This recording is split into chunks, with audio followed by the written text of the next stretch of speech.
নমস্কার বন্ধুরা। স্নেহে ভরা ক্ষমায় সুন্দর, এই একটি লাইনেই বোধহয় চেনা যায় জগৎজননী শ্রী শ্রী সারদা দেবীকে, যিনি শুধু শ্রী শ্রী রামকৃষ্ণ পরমহংসদেবের সহধর্মিণী ছিলেন না, ছিলেন কোটি কোটি ভক্তের আপন মা।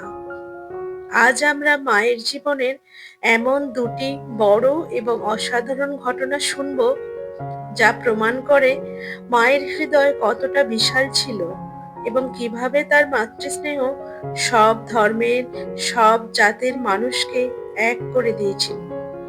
আপনি যদি মায়ের চরণে নিজেকে সঁপে দিতে চান এবং তার জীবনের এই না জানা গল্পগুলো উপভোগ করতে চান, তবে ভিডিওটি শেষ পর্যন্ত অবশ্যই শুনুন আর চ্যানেলটি সাবস্ক্রাইব করতে ভুলবেন না।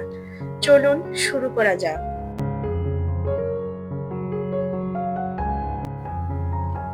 তখনকার দিনে কলকাতা থেকে কামারপুকুর বা জয়রামবাটি যাওয়ার পথটা আজকের মতো এত সহজ ছিল না।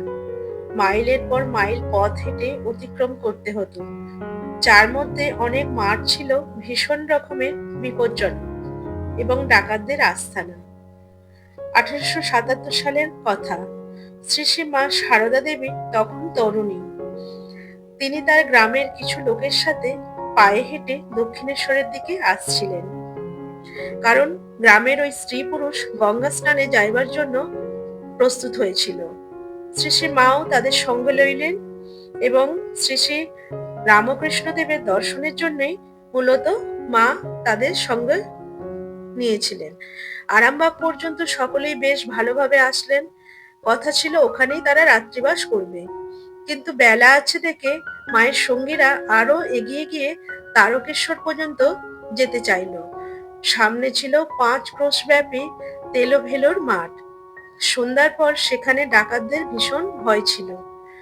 এই সমস্ত ব্যাপারে সকলে যখন তাড়াতাড়ি পথে যাচ্ছিল, যাতে তারা সন্ধ্যার আগেই তারকেশ্বরে পৌঁছে যায়, শ্রী শ্রী মাও তাদের সঙ্গে প্রায় 2 ক্রোশ পথ চলার পর ক্লান্ত দেহে ক্রমশ পিছিয়ে পড়তে লাগলো।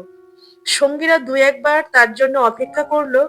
শেষে তাদের বিরক্তি ও ডাকাতের ভয় দেখে শ্রীসীমা তাদেরকে একেবারে তারকেশ্বরে পৌঁছে চটিতে তার জন্য অপেক্ষা করতে বললেন এবং নিজেও সাধ্যমতো তাড়াতাড়ি চলতে লাগলেন।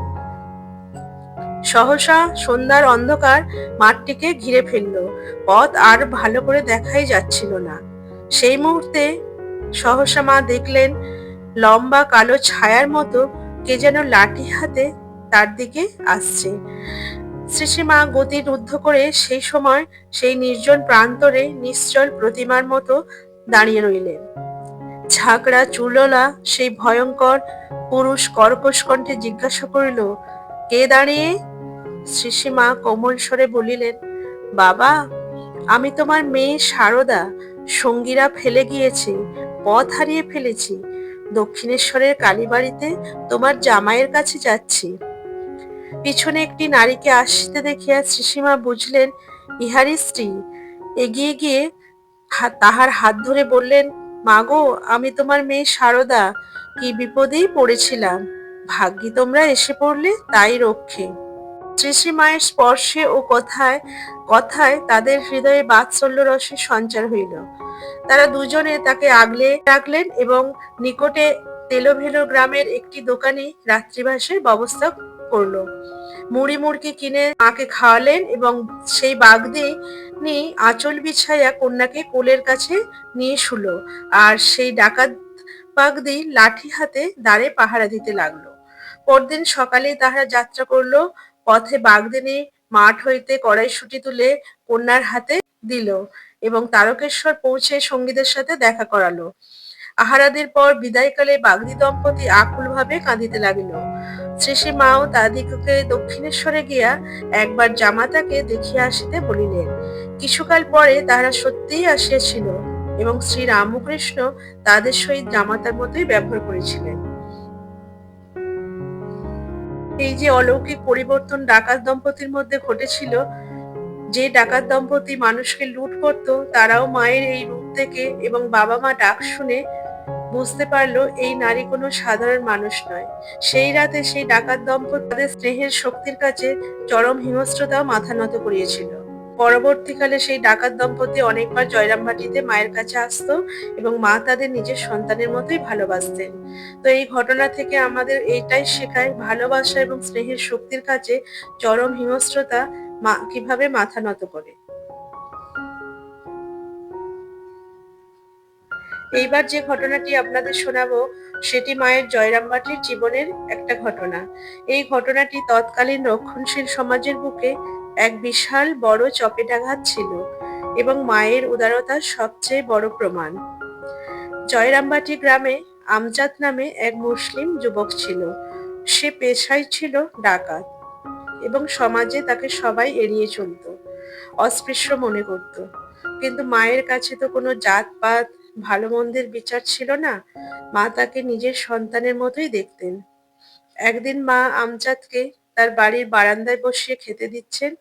মায়ের ভাইঝি নলিনী দেবী, যিনি ছিলেন অত্যন্ত রক্ষণশীল ও জাতপাত মানতেন, তিনি দূর থেকে খাবারটা আমজাদের পাতে ছুঁড়ে ছুঁড়ে দিচ্ছিলেন, যাতে আমজাদের ছোঁয়া তার গায়ে না লাগে।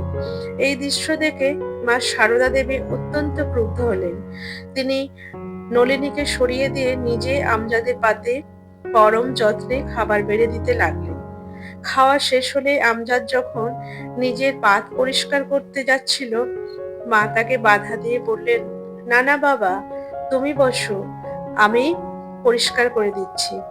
সেই মুহূর্তে মা নিজেই আমজাদের উচ্ছিষ্ট পাত তুলে নিলেন এবং সেই জায়গাটি নিজের হাতে গোবর জল দিয়ে পরিষ্কার করলেন। তাই দেখে নলিনী দেবী চিৎকার করে উঠলেন, পিসিমা, তুমি এ কি করলে?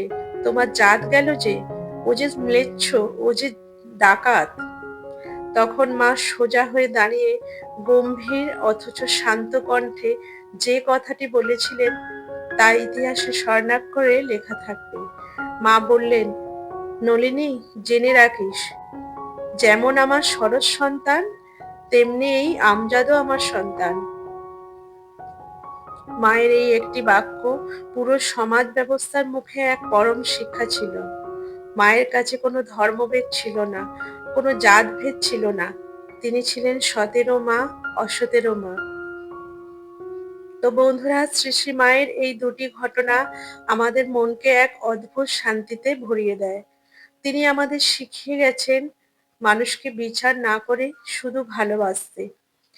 মায়ের সেই বিখ্যাত বাণীটি আমাদের সব সময় মনে রাখা উচিত। যদি শান্তি চাও তবে কারো দোষ দেখো না, দোষ দেখবে নিজে। জগৎকে আপনার করে নিতে শেখো, কেউ পর নয় মা, জগৎ তোমার।